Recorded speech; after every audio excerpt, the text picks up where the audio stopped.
ठीक है। So today we are running low on electricity. तो मैं बैकअप पे हूँ, द इन्वर्टर इज ऑन। तो जितना जल्दी से जल्दी हम बात को अपनी कंप्लीट करेंगे, एटलीस्ट इन्वेस्टिगेशन तो खत्म कर ही ले। आई थॉट मैंने 15 मिनट का डिले इसीलिए किया कि शायद इलेक्ट्रिसिटी आ जाए, बट इलेक्ट्रिसिटी नहीं आ रही। So we'll start right away and we'll try to complete जितना हो सकता है। और अगर बैकअप बोल गया तो ये अपने आप बंद हो जाएगा सेटअप, ठीक है। सो तो थोड़ा सा आप लोग को मैनेज करना पड़ेगा, ठीक है। चलिए, let's start. A very good evening to all of you, this is Devashish Pandey. So we were discussing, कल हम पुलिस रिपोर्ट को डिस्कस कर रहे थे, ठीक है। जितने भी बैच 2 के स्टूडेंट्स हैं उनसे मैं बात कर लूंगा अलग से। अभी मैंने आप सबको पास्ट क्लासेस का लिंक प्रोवाइड कर दिया है, तो जितने भी बैच 2 के स्टूडेंट्स हैं वो पुरानी क्लासेस देख सकते हैं और फिर लाइव ज्वाइन कर सकते हैं। टाइमिंग हमारी शाम को 7:30 से 9 ही रहती है, लेकिन आज सैटरडे था और कुछ और एंगेजमेंट्स की वजह से हमने क्लास ऐसे रखी है। मंडे टू फ्राइडे क्लास का टाइम सेम रहेगा, 7:30 से 9। सैटरडे संडेज में कुछ ऊपर नीचे हो सकता है because of certain works and other things, तो वो आपको थोड़ा सा मैनेज करना पड़ेगा, ठीक है। So let's start. yesterday we were talking about the concept of police report। हमने समझा था कि the conclusion of the investigation is known as the police report. Police officer जब अपनी ओपिनियन फॉर्म करते हैं तो उसको हम पुलिस रिपोर्ट बोलते हैं। We have seen in yesterday's class under section 193 कि अगर police has come to the conclusion that the offence has been committed तो they will submit a chargesheet और challan. But if they have come to the conclusion that no offense has been committed, they can submit the FR or the closure report, right. Closure report या FR हो सकती है। वहां पे हमने देखा था। उसके बाद कल हमने एक चार्ट भी बनाया था जिसके अंदर हमने देखा था कि द एक एक बेसिक बात हमेशा याद रखिएगा, the magistrate is not bound. दो चीजें हैं। एक तो चीज है कि अगर पुलिस ने आपको, मैंने सिंपल समझाया कि if there is a police report it can be either a challan और द चार्जशीट और it can be a FR और क्लोजर रिपोर्ट, ठीक है। ये बात हमने कल समझी थी। अब इसके बाद आप एक और चीज याद रखिएगा कि the magistrate can not compel the police officer to submit the police report. मतलब अगर पुलिस ऑफिसर क्लोजर रिपोर्ट लगा रहा है तो मैजिस्ट्रेट साहब के पास ये पावर नहीं है कि ही कैन से कि नहीं आप जो है इसमें चार्जशीट ही फाइल करिए। तो the magistrate can't compel the police officer to submit the chargesheet और चालान, ठीक।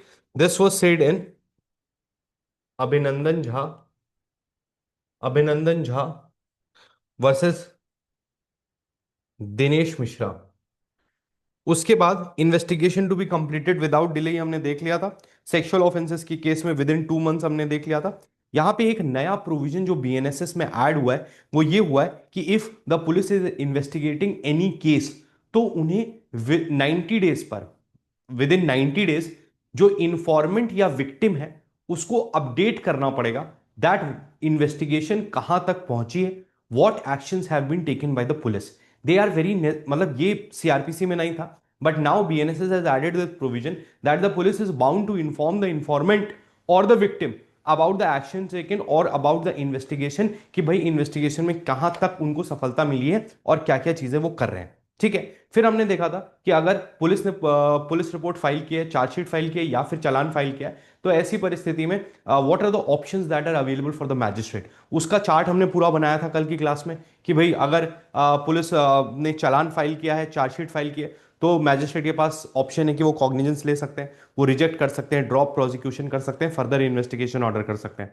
अगर पुलिस ने एफआर लगाई है यानी कि क्लोजर रिपोर्ट लगाई है तो वो उसको रिजेक्ट कर सकते हैं या एक्सेप्ट कर सकते हैं। अगर उन्होंने क्लोजर रिपोर्ट को एक्सेप्ट कर लिया या चार्जशीट को रिजेक्ट कर लिया तो जो इंफॉर्मेंट या विक्टिम है उसके पास प्रोटेस्ट पिटिशन का राइट आ जाता है, और जो प्रोटेस्ट पिटिशन होती है उसको भी मैजिस्ट्रेट या तो रिजेक्ट कर सकता है या फर्दर इन्वेस्टिगेशन दे सकता है या कॉग्निजेंस ले सकता है या फिर कंप्लेंट की तरह 210 एक ए में 1A में वो उस पर कॉग्निजेंस ले सकता है। ये सारा डिस्कशन हम कल की क्लास में कर चुके हैं।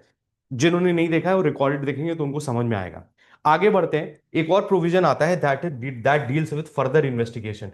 फर्दर इन्वेस्टिगेशन का क्या मतलब होता है बेटा?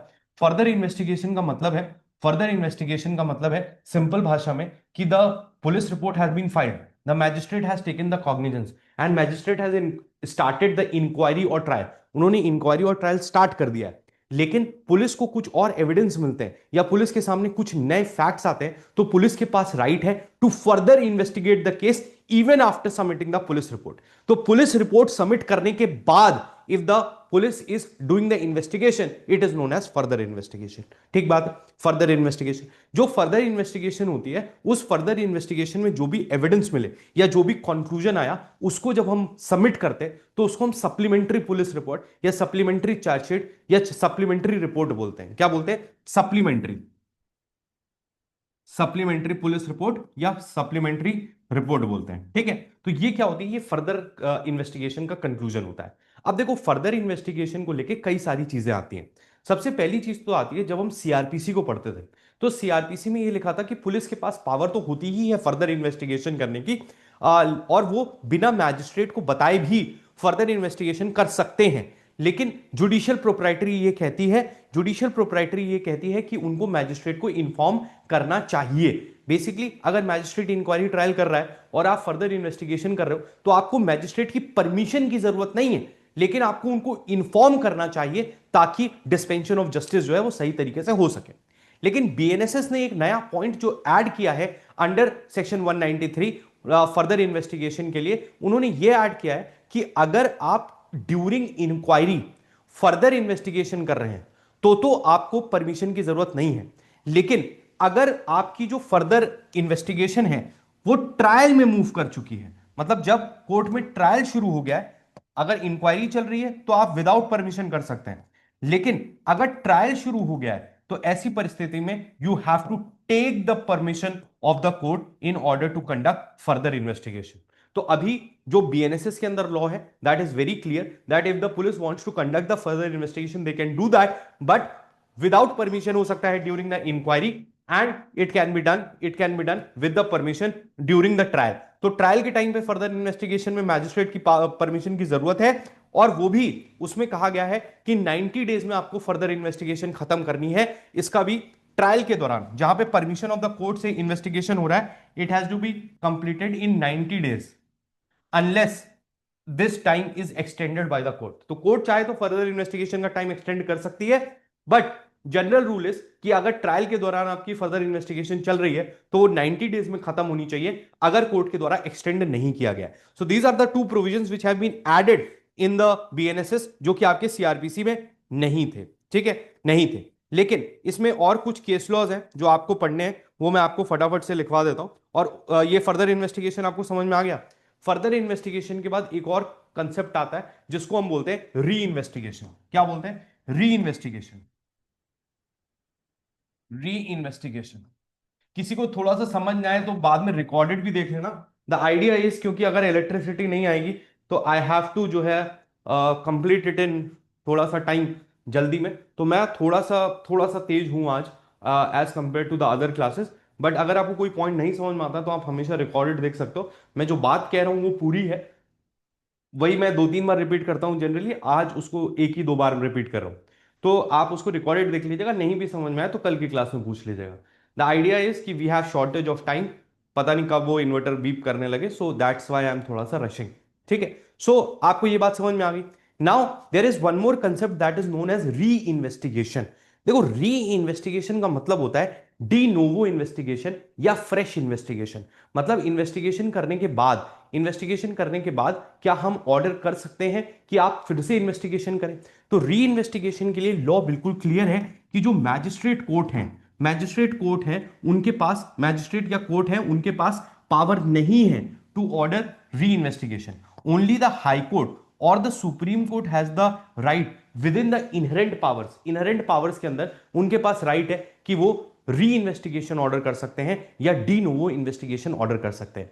सो आपको बस इतना समझना, चाहे मैजिस्ट्रेट कोर्ट हो चाहे सेशन कोर्ट हो, किसी के पास भी पावर नहीं है कि दे can direct fresh investigation, new investigation, re investigation या डी नोवो इन्वेस्टिगेशन। ठीक है, इन्वेस्टिगेशन पुलिस कर रही है, डिटेल्ड कर रही है, और हाई कोर्ट और सुप्रीम कोर्ट भी बहुत ही लिमिटेड ग्राउंड्स पे री इन्वेस्टिगेशन ऑर्डर करते हैं, जब on the face of it the investigation looks to be tainted, या वो किसी उस पे क्या नाम है बेस्ड है कि बिल्कुल ही गलत लग रही है on the face of it, तभी हाई कोर्ट और ऑनरेबल सुप्रीम कोर्ट और ऑनरेबल हाई कोर्ट के पास पावर है कि वो इन्वेस्टिगेशन को रिजेक्ट कर सकते हैं and they can direct re investigation. ठीक है, इसका जो लैंडमार्क केस है वो है विजय त्यागी वर्सेस इरशाद अली।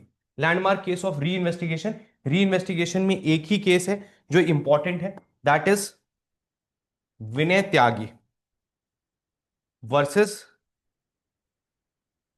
इरशाद अली। ठीक है, this is the landmark case which deals with re investigation.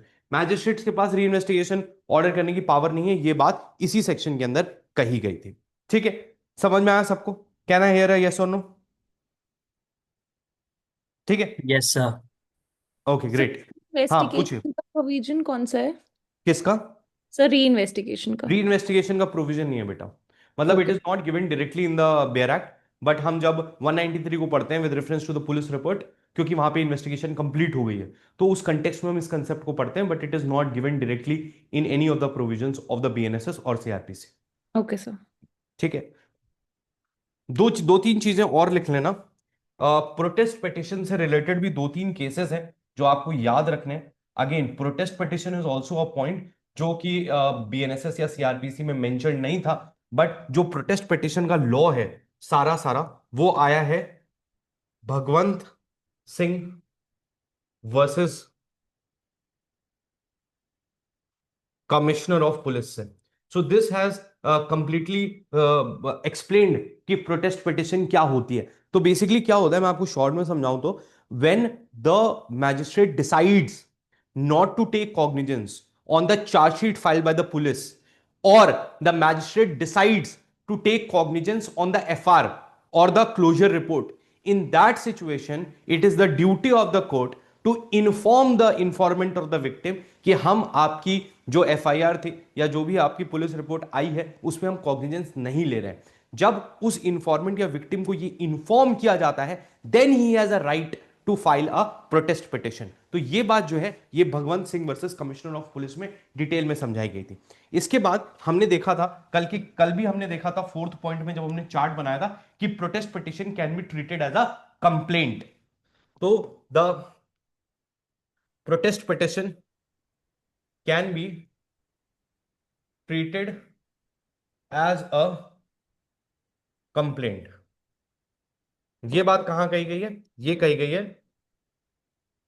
Vishnu Kumar versus state of UP. Vishnu Kumar versus state of UP में ये बात समझाई गई थी that a protest petition can be converted into a complaint and the magistrate can take cognizance under 210 1A, जो पुराना 190 था CrPC का। ठीक है, ठीक। एक और केस लिख लिए, landmark case Dinesh Dalmia versus CBI. इसमें यह बात समझाई गई थी कि submission of police report does not preclude further investigation. Further investigation, तो फर्दर इन्वेस्टिगेशन का राइट जो है क्या, 193(9) क्या चीज पूछ रहे हो बेटा? सर वॉइस क्लियर नहीं आ रहा है और ना वीडियो, ऐसा है क्या? सर हमें क्लियर है। नो सर, क्लियर है। बेटा आपके साइड पे फिर नेटवर्क इशू होगा शायद, इधर से तो क्लियर है, मेरे को तो खैर क्लियर क्लियर। ही दिख रहा है। ठीक है, thank you thank you thank you thank you. तो ये चीज है Dinesh Dalmia, submission of police report does not preclude further investigation. बेटा फर्दर इन्वेस्टिगेशन 193 क्लॉज 9 में दिया हुआ है। फर्दर इन्वेस्टिगेशन पुलिस की जो पावर है वो 193 क्लॉज 9 में दी हुई है। ये कहते हैं कि अगर आपने पुलिस रिपोर्ट को सबमिट कर दिया तो इसका ये मतलब नहीं है you can not further investigate the case. Even after submitting the police report, the police has the right to conduct further investigation, but judicial proprietary states that they have to ask the magistrate before conducting the further investigation, या at least they should inform the magistrate during inquiry। और trial में अगर आप further investigation कर रहे हैं तो statutory compliance है that you have to inform the magistrate और take the permission from the magistrate to conduct the further investigation. ठीक है, ये बात समझ में आए? जुडिशियल प्रोप्राइटरी का मतलब होता है कि भाई बहुत सारी चीजें जो है ना वो लॉ में नहीं लिखी होती है। लेकिन जब बाकी सारी चीजें लिखी हुई हैं तो उसमें आपकी कोई एक स्पिरिट होती है लॉ की, तो उस स्पिरिट ऑफ लॉ को फॉलो करना होता है। जैसे हम जब कॉन्स्टिट्यूशन पढ़ेंगे तो अब हम आपको इस बात को बताएंगे कि जैसे होता है कॉन्स्टिट्यूशनलिज्म, ठीक है, तो अब कॉन्स्टिट्यूशनलिज्म का क्या मतलब होता है? कॉन्स्टिट्यूशनलिज्म का मतलब ये होता है कि कॉन्स्टिट्यूशन अगर किसी पॉइंट पे साइलेंट भी है तो आपको कॉन्स्टिट्यूशन के बेसिक प्रिंसिपल्स को उसमें भी फॉलो करना है। मतलब अगर कॉन्स्टिट्यूशन किसी बात को नहीं कहता है तो भी अगर आपको वो बात को निकालना है या इंटरप्रेट करना है तो आप कॉन्स्टिट्यूशन के बेसिक स्पिरिट से गवर्न होंगे। That is known as constitutionalism. इसी तरीके से जुडिशियल प्रोप्राइटरी से कि अगर कहीं पे कोई चीज नहीं मेंशन्ड है, अब ये मेंशन नहीं है कि अगर इंक्वायरी है तो इंक्वायरी में आपको परमिशन लेने की जरूरत है या नहीं, उसमें सिर्फ लिखा हुआ है कि ट्रायल के टाइम पे लेनी है। लेकिन जो स्पिरिट ऑफ लॉ है वो ये है क्योंकि मैजिस्ट्रेट इंक्वायरी और ट्रायल कर रहा है, आप दोनों एक ही केस पे काम कर रहे हो, आप दोनों एक ही टीम में हो, police and magistrate are in one team only. So it is a duty of the police to inform them at least that you are conducting further investigation, ताकि जो मैजिस्ट्रेट अपना माइंड मेकअप कर रहे हैं या एविडेंसेस को देख रहे हैं तो उनके दिमाग में रहे कि this is also something that is coming, तो हमारा डिस्पेंशन ऑफ जस्टिस बेटर होगा। तो दैट इज जुडिशियल प्रोप्राइटरी, और कुछ उसमें रॉकेट साइंस नहीं है, ठीक है। ये जो जुडिशियल प्रोप्राइटरी वाली बात थी ये किसमें कही गई है? रमा चौधरी, रमा, आज तो आपको पहले ही नोट्स दे दिए उसमें सब कुछ लिखा हुआ है। Rama Chaudhary versus state of Bihar, versus state of Bihar, ठीक है। इसमें कहा गया है law does not mandates prior permission from the magistrate to conduct further investigation but judicial proprietary requires the same, ठीक है। एक केस और है, वो आप अभी लिख लीजिए, कल जब हम आपको कॉग्निजेंस पढ़ाएंगे तो आपको वो केस भी हम समझाएंगे। This is a new case जिसने थोड़ी सी डायमेंशंस को चेंज किया है, जिसको बोलते हैं वीनू भाई, वीनू भाई हरि भाई, Veenu bhai Hari bhai Malviya versus state of Gujarat, state of Gujarat. Basically इन्होंने ये समझाया है कि जो हमारा 156(3) था या जो अभी 175(3) है, इन्होंने कहा है कि this can be used as a post cognizance stage. Post cognizance और प्री कॉग्निजेंस दो चीजें होती हैं।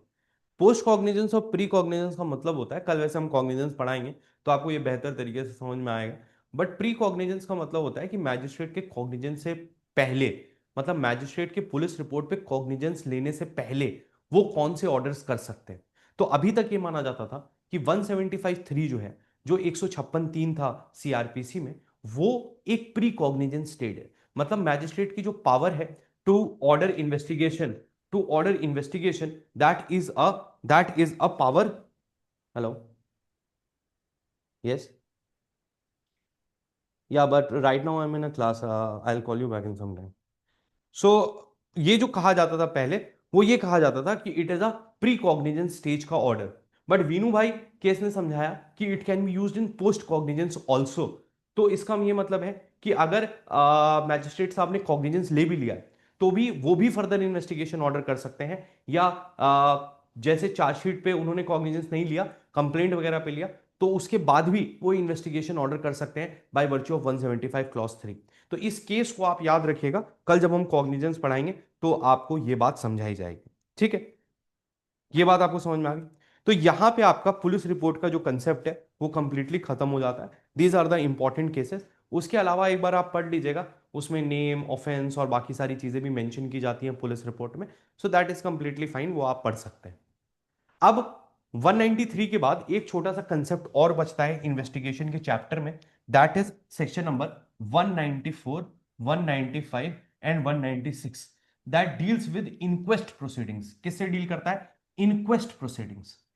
इंक्वेस्ट प्रोसीडिंग्स का मतलब क्या होता है मैं आपको समझाता हूं।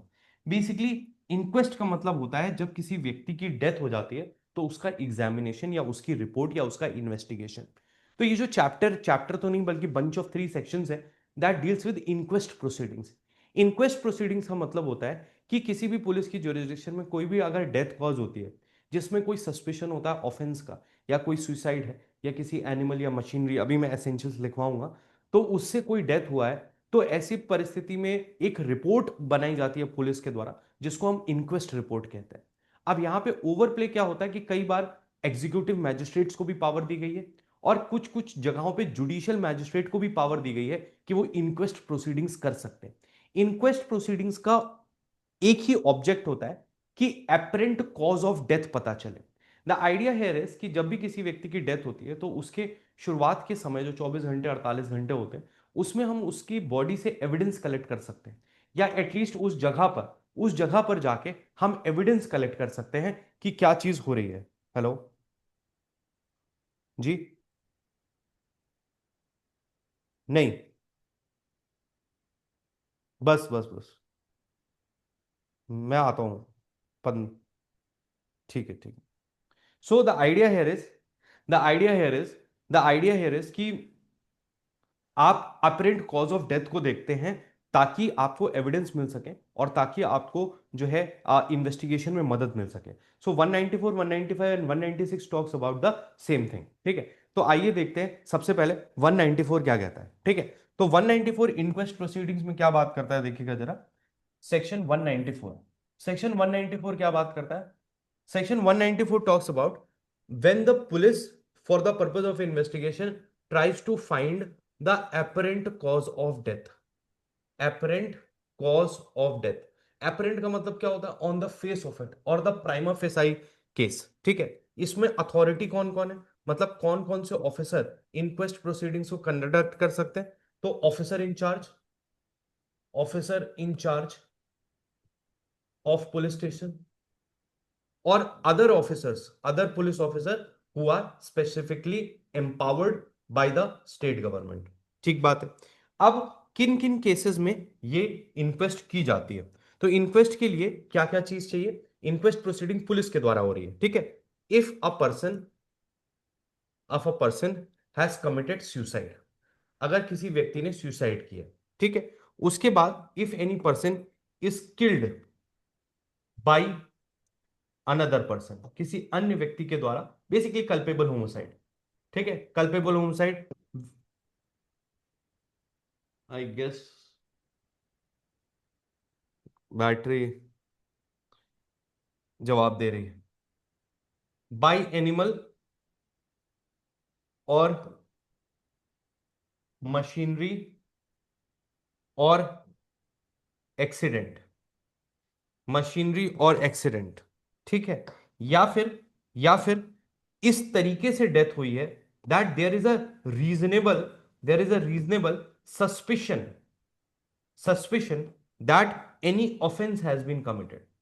इन चार स्थिति में the police officer in charge of the police station और any other police officer who is specifically empowered by the state government can conduct an inquest proceeding or prepare an inquest report to basically investigate as to the apparent cause of death। तो 194 बात करता है apparent cause of death के लिए, इसको हम लोग हिंदी में मृत्यु समीक्षा बोलते हैं। या आपने देखा होगा कि जब कोई ऐसे सुसाइड वगैरह करता है अनफॉर्चुनेट इंसिडेंट, तो वहां पे ऐसे एक ड्राइंग बनाई जाती है और उसके बाद पुलिस आके पूछताछ करती है या उसके मार्क्स और वो सारी चीज़ों को चेक करती है। सो दिस इज, देखो मेडिकल एग्जामिनेशन होना एक अलग चीज़ है, मेडिकल एग्जामिनेशन तो होगा ही होगा, लेकिन जहाँ पे एपरेंट कॉज ऑफ डेथ लगता है, कोई बहुत सारे सर्कमस्टेंसेस होते हैं या बहुत सारी चीज़ें होती हैं जिनको आप सामने से देखते हो, जैसे वेपन होता है। कई बार अगर किसी ने मान लीजिए गोली मार के अपने आप की सुसाइड किया, किसी ने किसी को मारा है, वहाँ पे कोई वेपन है या किसी एनिमल से हुआ है या मशीनरी से हुआ है, तो मशीन पे जो दाग आए हैं या मशीन किस तरीके की थी, ये सारी चीज़ों की रिपोर्ट जो होती है वो इंक्वेस्ट रिपोर्ट कहलाती है। ठीक है, तो इसमें करना क्या है आपको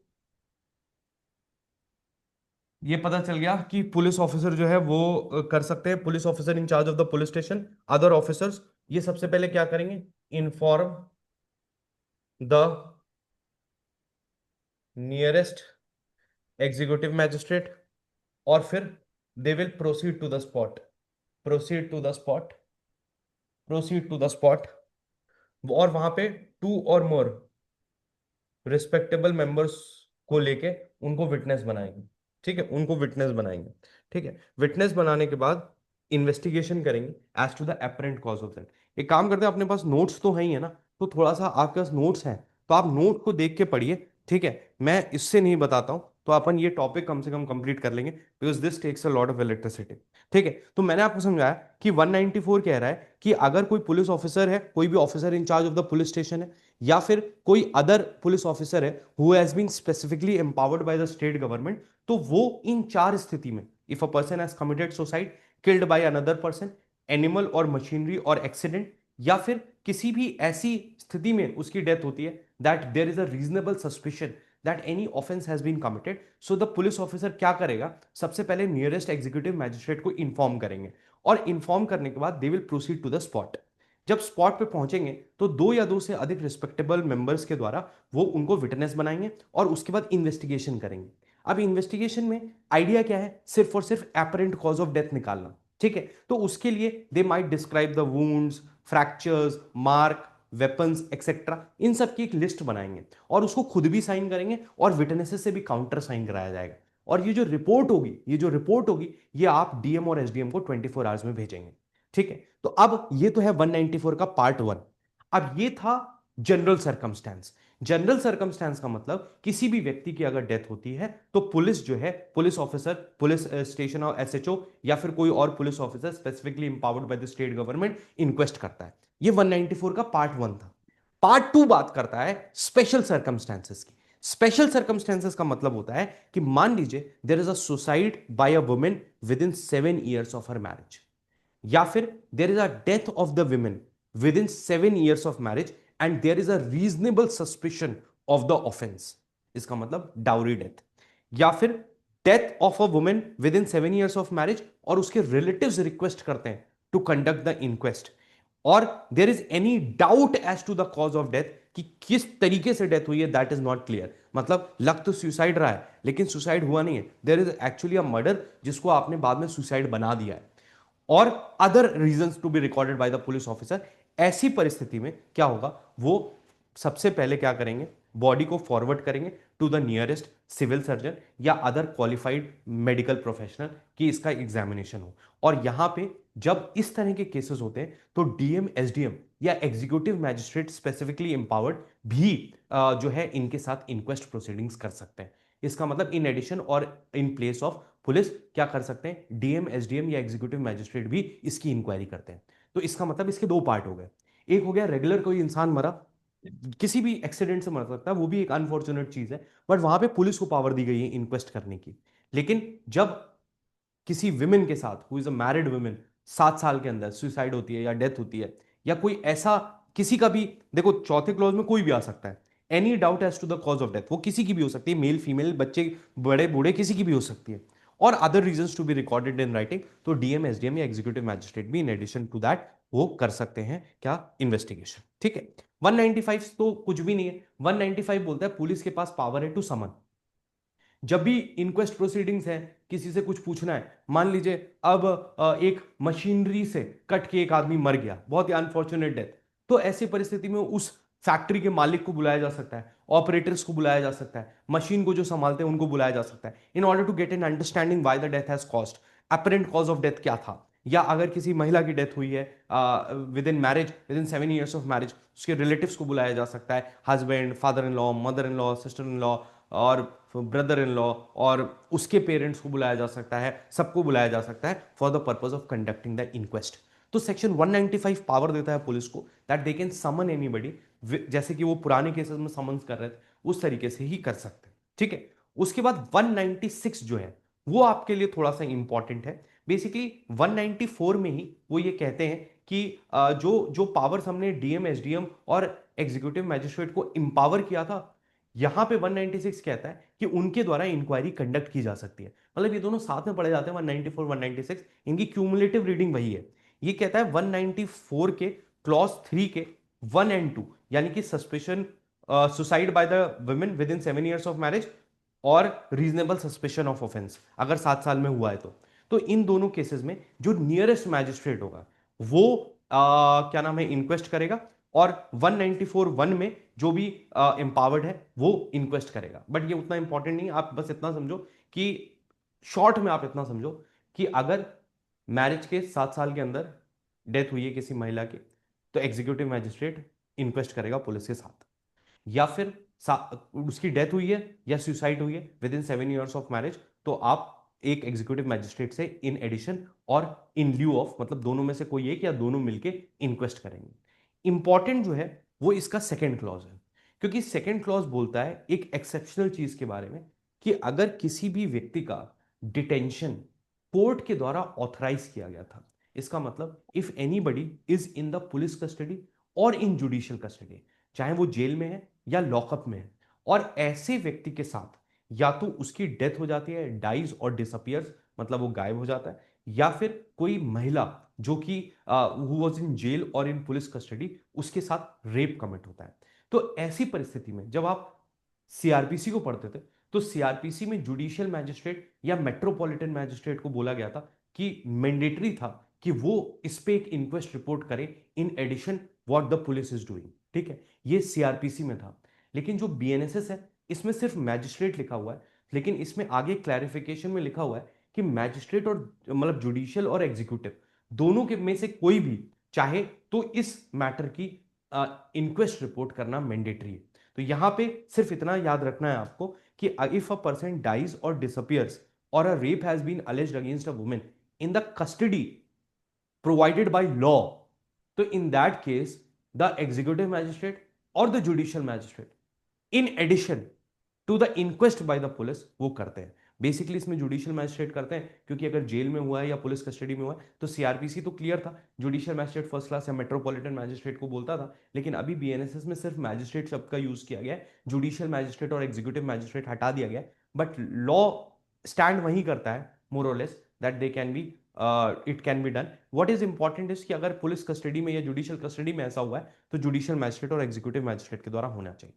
बस इतना आपको ध्यान रखना है इंक्वेस्ट में। सो इंक्वेस्ट को मैं फटाफट से रिपीट कर देता हूँ। 194, 195, 196। 194 के दो पार्ट है, एक है सिंपल केसेस। सिंपल केसेस का मतलब not the cases related to women. वहां पे अगर कोई भी सुसाइड करता है, एनिमल होम कल्पेबल होमिसाइड होती है या होमिसाइड होती है, इट कैन बी कल्पेबल और नॉट, वो तो बाद में पता चलेगा, बट होमिसाइड हुई है या फिर किसी एनिमल ने, मशीनरी ने किसी वजह से कोई भी किसी भी इंसान की डेथ हुई है, तो in that case the police has to conduct the investigation in presence of two respectable witness। ठीक है sir, in a situation mentioned in section 94 5 circumstances authority to investigate kindly care। देखो बेसिकली ये they are saying कि SDM, DM और executive magistrate may conduct the inquest। Basically उसका कहने का मतलब है दे आर empowered to, मतलब if they want they can. But 196 says कि क्लॉज 1 और क्लॉज 2 में मैंडेटरी है कि जो नियरेस्ट मैजिस्ट्रेट है वो करे। बेसिकली जो 194 है उसमें डीएम, एसडीएम, एग्जीक्यूटिव मैजिस्ट्रेट को पावर दी है कि अगर उनको कभी भी ऐसा लगता है कि there is a serious case जो इनमें से था, कोई भी था, कोई भी क्लॉज था, so they have the power to मतलब बेसिकली द आइडिया इज कि 194 में they have the power to conduct an inquest. वो खुद से डिसाइड कर सकते हैं कि उनको इस मैटर में इंक्वेस्ट करना है। 196 सेज कि क्लॉज 3 के 1 और 2 में ये मैंडेटरी है कि नियरेस्ट मैजिस्ट्रेट इंक्वेस्ट करे। ठीक है, समझ में आया? समझ में आया? सो that is the slim line difference. तो मेरा कहने का मतलब है, so the bottom line comes is कि एक आम इंसान की डेथ पे पुलिस इन्वेस्टिगेट कर रही है और इंक्वेस्ट बना रही है। जब विमेन के साथ हुआ है तो एसडीएम, डीएम और अदर एग्जीक्यूटिव मैजिस्ट्रेट जो है वो एम्पावर्ड है, वो चाहें तो उसमें इंक्वेस्ट कर सकते हैं। लेकिन 196 इस बात को क्लियर करता है कि अगर आप 194 क्लॉज 3 के 1 और 2 में बात कर रहे हैं तो the magistrate has to conduct the inquest. ठीक है, जो भी एरिया का मैजिस्ट्रेट, एग्जीक्यूटिव मैजिस्ट्रेट कोई भी होगा उसको करनी ही पड़ेगी, they don't have any option. बाकी क्लॉजेस में मतलब 194 क्लॉज 3 के 3, 4 में, 5 में देयर इज एन ऑप्शन उनके ऊपर है कि if they want they can conduct, they are empowered to conduct, मतलब they have the power to conduct an inquest but it is not mandatory. But 194 clause 3 के sub clause 1 और 2 में, उन दोनों केसेस में it is mandatory for them to conduct an inquest report. समझ में आ गया? That is the difference between the two. ठीक है, और बस इतना याद रखिएगा कि अगर जुडिशियल कस्टडी में, मतलब पुलिस या जुडिशियल कस्टडी में, lawful custody bye the court में अगर कोई भी रेप होता है या एनी पर्सन डाइज और डिसअपियर्स, तो ऐसी परिस्थिति में द पुलिस के साथ साथ मैजिस्ट्रेट, जुडिशियल मैजिस्ट्रेट और एग्जीक्यूटिव मैजिस्ट्रेट करा जाएगा, और अगर कोई मरता है तो उसकी बॉडी को 24 आवर्स में मेडिकल के लिए भेजा जाएगा। ये बात 196 कहता है। सर एक क्वेश्चन है, इसमें 194 में आपने जैसे एक पॉइंट है कल्पेबल होमिसाइड का, और एक है reasonable suspicion, and then there is special circumstances, जिसमें आपने ये 7 इयर्स के अंदर अगर कोई वुमेन की डेथ होती है और वो सब। स्पेशल में तो ये आ गया, बट कल्पेबल होमिसाइड और सुसाइड दोनों मेंशन है, उसके बाद भी रीजनेबल सस्पिशन, इधर इट्स अ कल्पेबल होमिसाइड और a suicide. So hmm. Reasonable suspicion में क्या आएगा?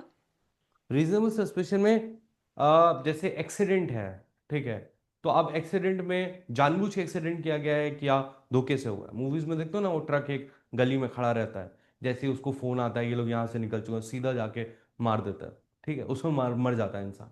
And there can be a lot of circumstances. See suicide तो क्लियर हो गया। अब सुसाइड तो आप कर ही सकते हो, बट अदर ऑफेंस में अगर किसी की पॉइजन से मौत हुई है, ठीक है, या उसने हेल्थ कंडीशंस का बहाना दिया है, तो यू आर नॉट क्लियर। देखो, द आइडिया इज कि होमिसाइड तो होमिसाइड दिखेगी, ठीक है, if somebody has killed by shooting या चाकू मार दिया या कुछ भी मार दिया तो वो होमिसाइड दिखेगी, ठीक है, कल्पेबल होमिसाइड, मर्डर, जो कुछ भी है वो दिखेगा। बट अगर सामने वाले ने ऐसा दिखाया है कि this is a natural death, किसी ने दिखाया this is a natural death, इनको बीमारी थी ये मर गए, अब now this is not suicide, this is not culpable homicide, but it looks कि there has been some offence, इनकी दवाई में कुछ मिला दिया गया था जिसकी वजह से इनकी डेथ हुई। So now this is not suicide, not culpable homicide, but it can be some other offence और इट कैन बी एक्सीडेंट। दो एग्जांपल तो मैंने आपको दिए, it can be multiple. Okay sir, got it, thank you. ठीक है, correct, समझ में आ गया सबको? So that is all with reference to investigation. आज फाइनली हमने इन्वेस्टिगेशन का टॉपिक खत्म कर लिया, एंड होपफुली आप सभी को समझ में आया होगा द कंसेप्ट ऑफ इन्वेस्टिगेशन। ठीक है, बोलिए। अब इसके आगे the next part that will be discussing is, इसके बाद देखिए ध्यान से समझिएगा, ये 196 तक हो गया, और 5 मिनट 10 मिनट जब तक चल रहा है आवाज नहीं आ रही है तब तक अपन Sir, डील कर can लेते I ask something? हैं। या please. Sir, the special circumstances, which are the five circumstances given, for you've written that the body has to be forwarded. So we can say that in these five circumstances, postmortem is mandatory. Yes, postmortem is mandatory 100%। 194 में बोल रहे हैं ना, special circumstances में। Yes, sir. Yes Yes, sir. Yes yes yes, it is And in the mandatory to other follow. other हाँ, circumstances which are mentioned before, in those circumstances, postmortem is not mandatory. Is it correct so? Correct correct Okay, correct, sir. Thank you so much. Thank you. या 100%। ठीक है, ठीक है। सो यहाँ पे हमने अपना इन्वेस्टिगेशन का चैप्टर खत्म कर लिया है। आप सभी को कॉन्ग्रेचुलेशन है, 50% of the BNSS is at least complete now.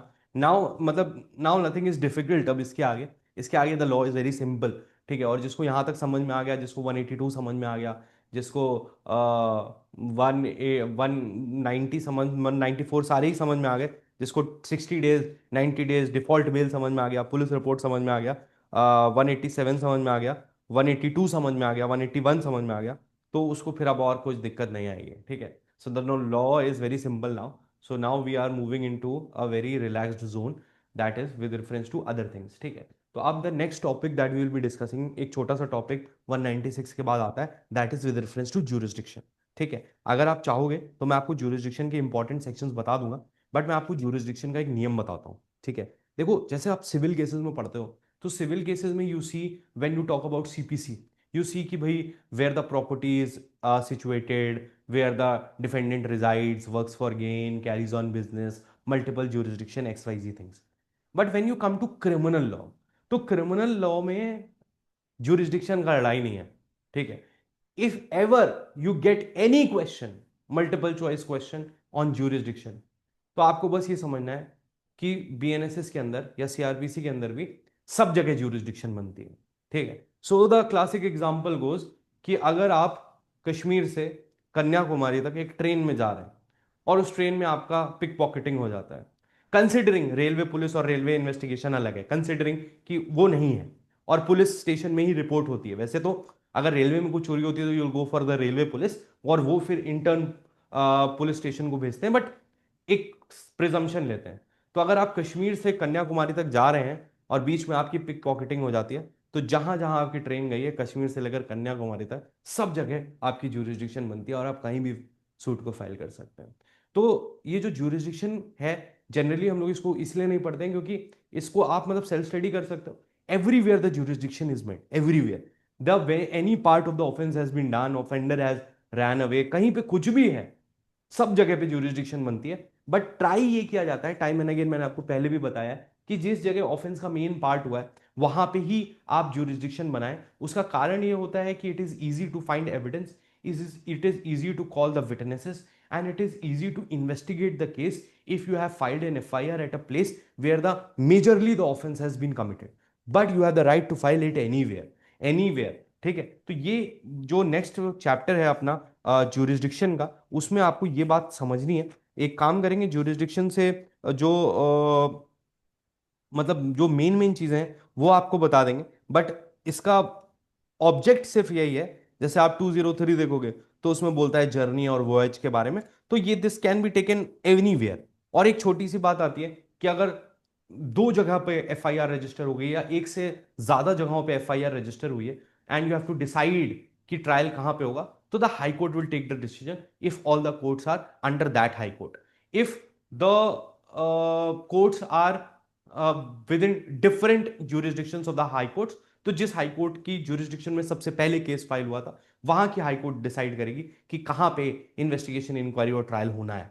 ठीक है, सो दैट इज वन थिंग। और उसके बाद एक छोटा सा चीज आता है कि अगर इंडिया के बाहर होता है तो जहां पे भी अक्यूज पकड़ा जाता है when he returns to India, that can be the place for trial और इंक्वायरी। ठीक है, तो दीज आर द थिंग्स जो बेसिक है विद रेफरेंस टू jurisdiction।